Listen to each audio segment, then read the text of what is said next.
नमस्कार, कसे आहात सगळे? दिवाळीत आपण आपले आरोग्य आणि वजन नियंत्रणात ठेवू शकतो का? हो, तर नक्कीच. ते कसे? साखरेपासून तयार होणारे पदार्थ जसे करंजी, शंकरपाळी किंवा लाडू याला ऑप्शन म्हणून तुम्ही शुगर फ्री पदार्थांचे सेवन करू शकतात. म्हणजे ज्यात अंजीर बर्फी, ड्रायफ्रूट लाडू किंवा खजुरापासून तयार होणारे पदार्थही भरपूर उपलब्ध आहेत.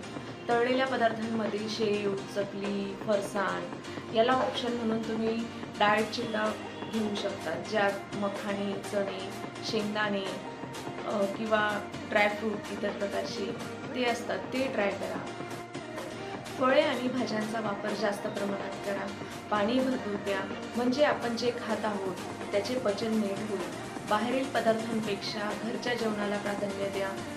त्यासोबतच सकाळी उठल्यावर तुम्ही डिटॉक्स वॉटर पिऊ शकता. डिटॉक्स वॉटरची रेसिपी हवी असेल तर मला कमेंट नक्की करा. त्यासोबतच थोडे चालणे, योगा किंवा परिवारासोबत डान्सही तुम्ही करू शकता. शेवटी एकच, थोडं थोडं सगळं, पण अति नको.